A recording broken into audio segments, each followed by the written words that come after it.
You have to see it for yourself. After this, there is no turning back. You take the blue pill, you stay in Wonderland, and I show you how deep the rabbit hole goes. Welcome to Take the Blue Pill, the PlayStation VR podcast. We'll be talking about the PlayStation virtual reality system, its games, and what they mean for you, your home, gaming, and the very nature of reality itself. Remember, there is no spoon.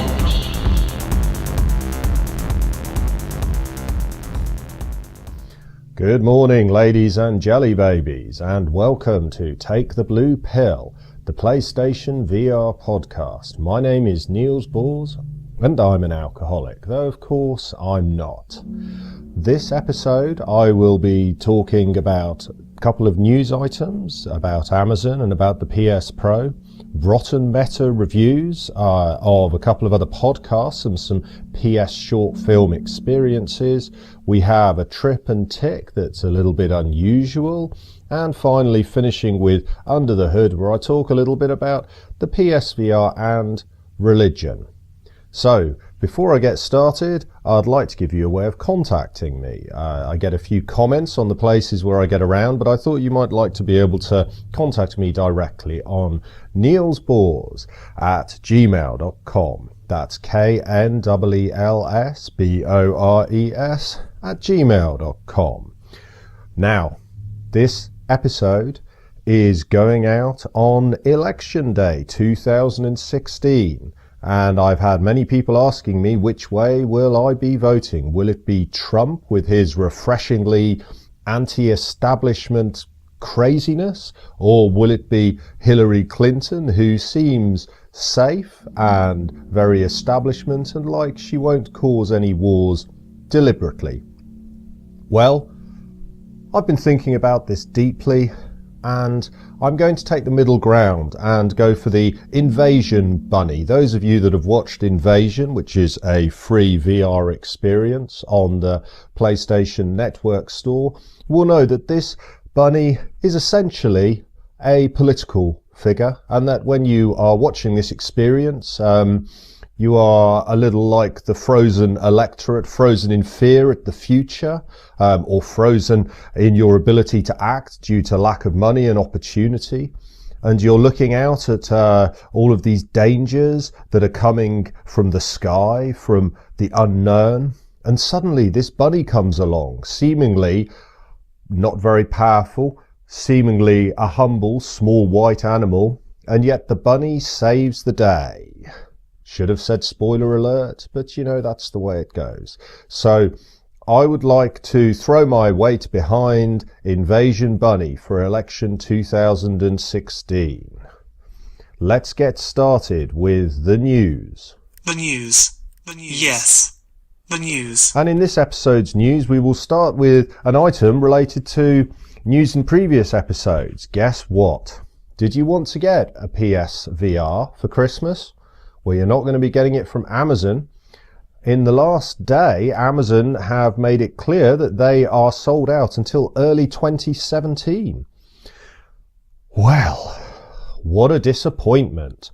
I love Amazon. I spend way too much time and money on Amazon, but it ain't the place to go if you want to get a PSVR.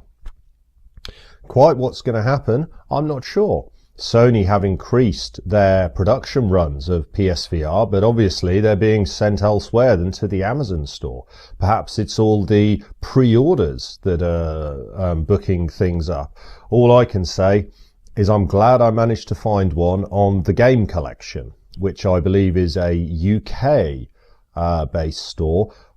Please, believe me, I am not saying you'll be able to get one there. I was just lucky enough to get one there. The other place that seemed to have them available, but I had my doubts, in the UK was Argos. They claimed that they had ordered one for me and that it would arrive in 4 days, but I never heard anything again. So make of that what you will.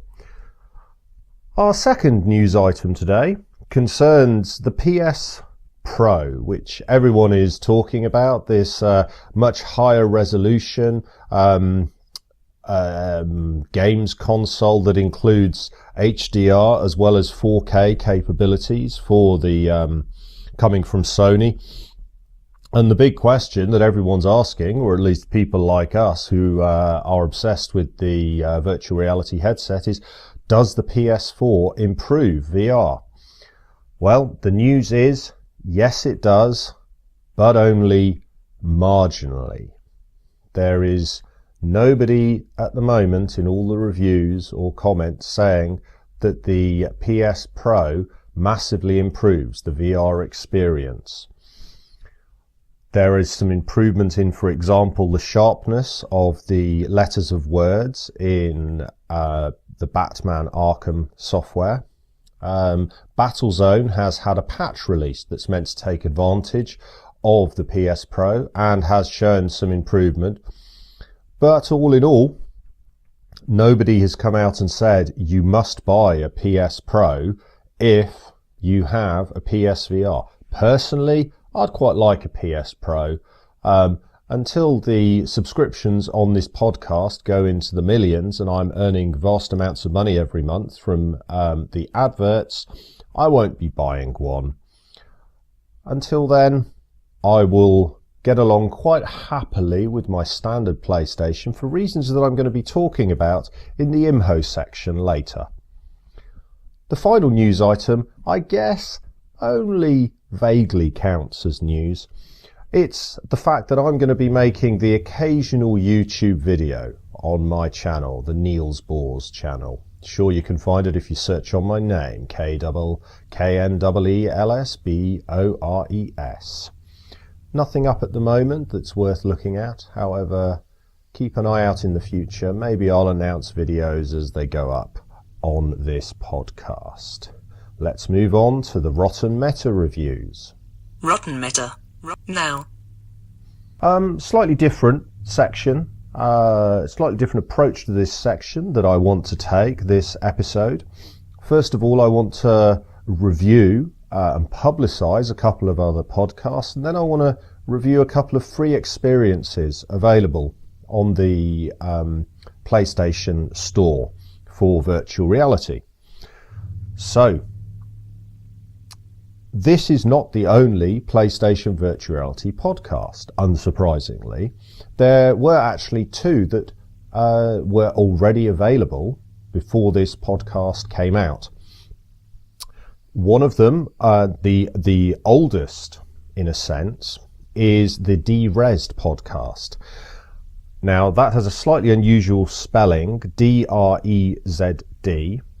The Derezzed podcast was not originally a PlayStation VR podcast. It was a general gaming podcast. However, they were clearly getting a little bored with doing this, so for the last couple of episodes they've switched their branding as well to being purely a PlayStation Virtual Reality podcast. Good thing about this podcast is that these are experienced guys in the medium, good quality recording, so when you listen to it, you're not going to be bugged by any production issues. They're a little light-hearted. How can I say this? I mean, I subscribe. I don't miss an episode. I always enjoy it.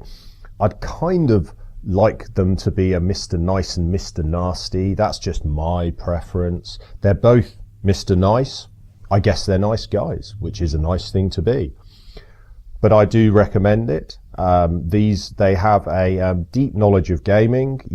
If you're looking for in-depth PSVR information, that's a better place to go than here. As you know, I take a slightly different approach because of my interest in artificial intelligence and the future of digital perception. These folks are digging a little deeper on the PSVR side. It's more of a traditional gaming podcast. The other podcast that is available out there has the very simple and descriptive name of the PSVR podcast. This is another one that I subscribe to. I don't miss an episode. I enjoy it.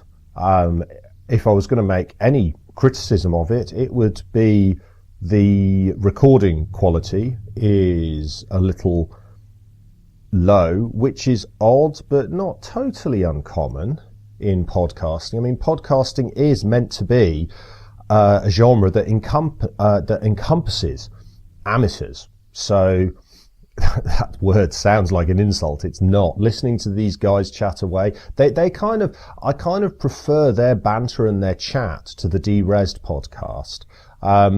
But both take a slightly different approach. Perhaps these guys go into it in a little less detail than the De-Resed podcast. They don't have the production quality, which can be a little, I mean, the impact would be improved if they improved their production quality.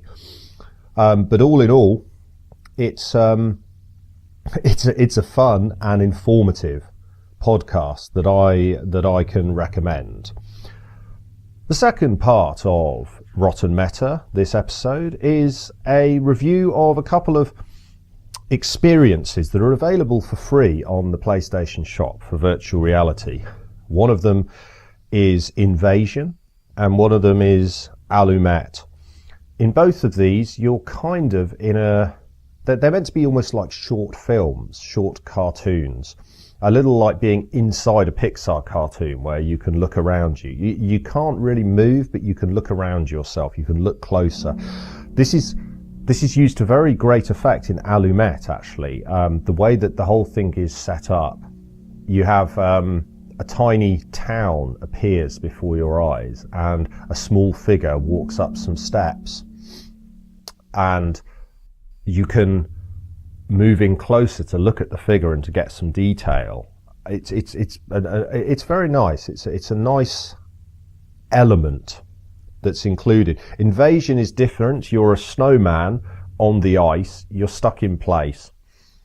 Now, I have something to say about these two. Invasion is the better of the two, where you watch this very short cartoon about an invasion stopped in an unusual way. Allumette, I don't know what it's about because I switched it off. It was, and it raises a point. I almost had to force myself to watch Invasion as well. The problem is this, and it's something I may go into in a future IMHO or Under the Hood. Virtual reality headsets at the moment are a little like scuba diving in a virtual reality.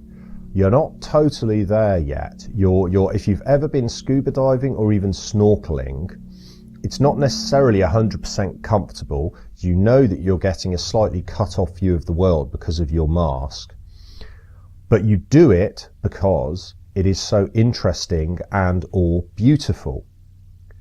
Now, most of the games, and presumably the game's developers, have realized this, and this has been my experience of the VR games. They are, you want to play them, you want to go scuba diving within these games, despite the fact that you're having to wear this mask on your head and you don't have 100% immersive vision covering your whole visual field. You want to go scuba diving.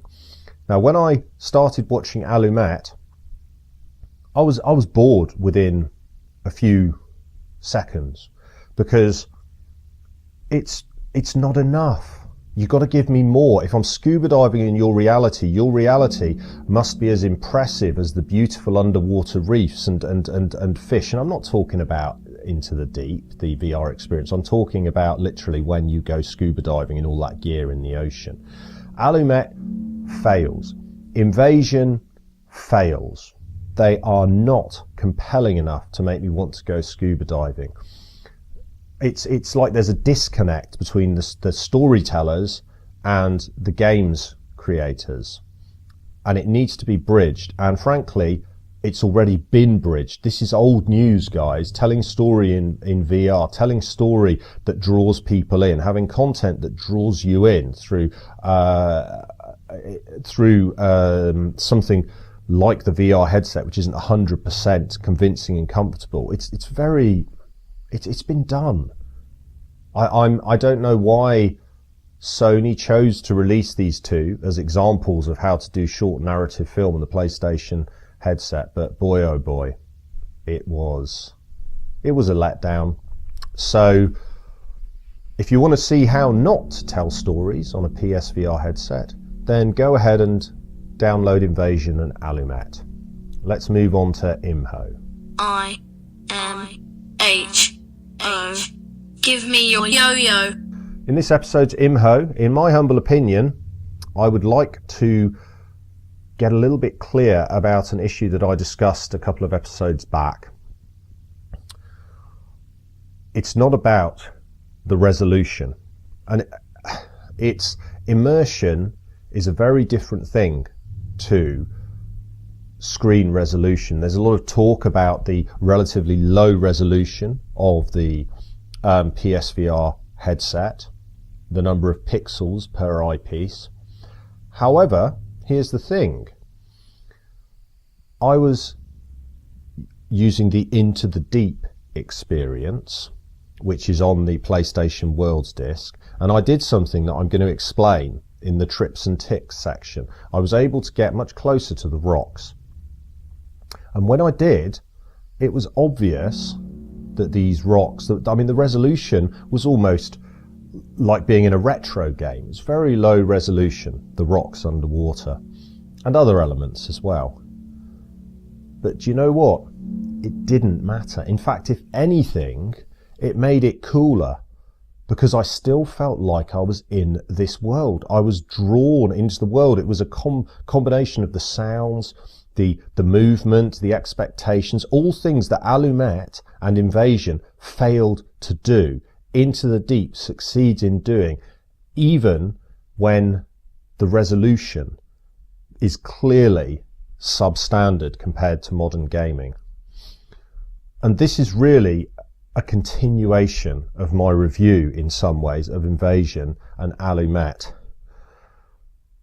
If you obsess about the resolution and the color variation, the color depth and so forth within a VR headset, you're going down the wrong road. Have you actually seen the market that there is for retro games, for example? And it's not news. Every games reviewer worth their salt on YouTube, for example, on iTunes, knows that it's about gameplay. And yes, it's about gameplay in the VR headset, but another element is immersion. And gameplay contributes to immersion. And in Into the Deep, part of the immersion is the whole setup. You know, as I've said before, I am a researcher, an AI researcher and artist. And when I make a piece of artwork, for example, a film, I'm constantly asking myself, when I write the first 2 minutes of the film, the first 30 seconds of the film, I imagine I'm sitting there watching it, and I imagine, am I interested? Am I immersed? Into the Deep succeeds in getting me interested and immersed, no matter what the resolution. Alumet and Immersion failed to do that. And you could have a VR headset with double the resolution of the PSVR. But if the experience for it was not designed to grab these emotional hooks that we have inside of us, you know, we want to know, we want to know what's going to happen next. We want to know what's new. The human brain is inspired by novelty, by curiosity. These are the key things in a virtual reality experience. How can you hook onto those and utilize the 3D and the being in a world feeling, that dynamic being in a world feeling, to make people want to keep watching and see what happens next? This is the real question, not the resolution. Trips and ticks. Trips and ticks. Ticks and trips. In this episode's Trips and Ticks, have a slightly unusual one. I'm not going to tell you how to get through a certain level or how to reduce condensation on the lens or any of that sort of thing. I'm going to tell you how to get a slightly different experience from one of the best known PSVR experiences. And, you know, neatly segues from the previous segment into the deep. In PSVR Worlds, the part of it that I've gone back to again and again is the Into the Deep experience, in which you are placed inside a diving cage and you are slowly lowered deeper and deeper on what turns out to be a mission of sorts, and in some cases a dangerous mission. Now, recently I changed the setup of my PSVR system in my living room, in my sitting room. I moved the camera back slightly, I moved it higher, and I discovered that I could, well, I didn't mean to do this. It just shows how well designed this experience is. I was having the experience for maybe the third, fourth time, and I leaned forward and I thought, I wonder if I can get out of my chair.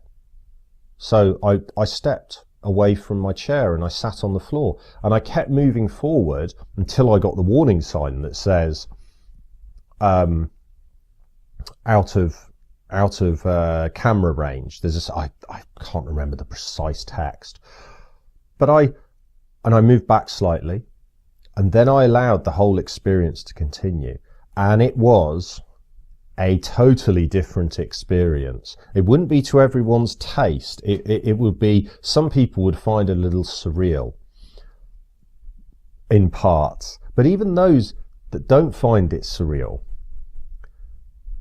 will be impressed by the sense of free floating. I'm torn between wanting to go too far into explaining what happens, so I would just ask you to try this. Next time you play Into the Deep on VR Worlds, get off your chair, move forward a little bit, move as far forward as you can until the camera says to you that you're out of the play area, and then move back a bit, and then watch the whole experience. And I'll be very interested to hear how you find it. Under the hood, you're so good. What are the links, and why do I think there are links between the PlayStation virtual reality headset and religion? Well, there are many religions in the world. It's a dangerous topic for me to get into because I'm bound to upset anyone. It's like if I'd seriously, in the first section of this episode, if I'd said to you really who I wanted to vote for of Trump and Clinton, I would have alienated a subset of my listeners, which is pointless because it's not what this podcast is about, and I don't have a significant enough number of listeners to make any difference by saying who I support. But now with religion, the truth, what we do know is this. I'm not claiming I know whether religion is real and which is the true religion, but we know this. Throughout the world, there are large groups of people who are utterly convinced that reality has a certain nature, and these natures contradict each other. So one large group of people think a certain religion is true and that certain things exist, and there are certain truths about these things that exist. And then in another part of the world, there's a group that have, with the same intensity, believe a different thing. Now, to me, this feels a little bit like virtual reality. I'm not saying that they're not real. I mean, the nature of reality is a huge topic, and anyone that thinks there's an objective reality and that philosophy can agree, or even physics can agree on an objective reality, or physicists can agree on an objective reality, because of course physics has nothing to do with objective reality.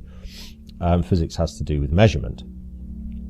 Anyone that believes that this is all clear in physics or philosophy, and you're wrong. So, to these people, these are the realities that they live in. Now, there's a particular religion. I go through phases of liking different religions, and the particular religion that is most fascinating to me at the moment, and I went through a phase with this religion a while back, is Buddhism. Now, there are different types of Buddhism. One thing you'll often find is Buddhists try to act like when you first meet them or first go to their sessions, they try to act in a less religious way, almost. In some cases, not in all. Just to introduce you, not to make you less nervous, But the truth is, Buddhism is very religious. I'm not criticizing it for this. It's the nature of religions. They are very religious. Buddhism has gods, it has beliefs, it has prayers. But what is very interesting about Buddhism is certain types of Buddhism, and the type that I happen to have local to me is one of those. Certain types of Buddhism explicitly recommend the generation of faith through visualization. Now, it is true in the Catholic Church, for example, there are prayers and methods for increasing your faith. Now, in the Buddhist religion, the area that I know of, these methods are made much more explicit. You're told to visualize images of the Buddha and all the bodhisattvas before you. You're told to visualize your breath giving out black smoke, and then you breathe in white light as a way of cleansing your body of negativity and delusions. This form of Buddhism is literally trying to get you to, through imagination, and this is the key thing, they're not afraid to say imagination and use your imagination, through imagination to create this virtual reality in your mind, and to use the virtual reality to change your actual self and your present reality that exists in your brain and your body, to change the way you feel, to change what you believe, to change how you react in the real world. And to me, this is an essence of the power of virtual reality. When we go into the headset, we experience worlds and visions and dynamic actions and objects around us, and they impinge on us and they make us feel something because they seem real, but we know they're not real, and our mind is amazed that these unreal things are now seeming real to us, and they have this emotional impact. Similarly, in this type of Buddhism, people are trying to create these virtual images. They're kind of using the PSVR of their imagination to create these images of sufficient power and intensity to have an emotional impact and to change them. And I think something that interests me and concerns me is if the power of pure imagination can be used to change people's view of reality and beliefs about reality in Buddhism, and that there are, literally, by visualizing the Buddhas and bodhisattvas, for example, you're literally starting to train your mind to believe that there are Buddhas and bodhisattvas that can appear in front of you and that exist. So what makes me fascinated and concerned is how far can this be taken within virtual reality, within, for example, even a PSVR headset, given that a low resolution image that's a little like scuba diving in virtual reality, and once again, I'm not referring to Into the Deep, I'm referring generally, given this low resolution image can make us feel curious and want to explore and have an impact and give us jump scares and make us want to take the headset off because we're scared. Can it be used to manipulate our beliefs and ourselves in ways that previous computer generated visuals and narratives could not? How much power are we putting into the hands of the virtual reality developer studios? Ladies and jelly babies, that's the end of this episode. I hope you find it interesting, enjoyable, fascinating, and I've greatly enjoyed saying it, and I hope some of you greatly enjoy listening to it. And remember, there is no spoon.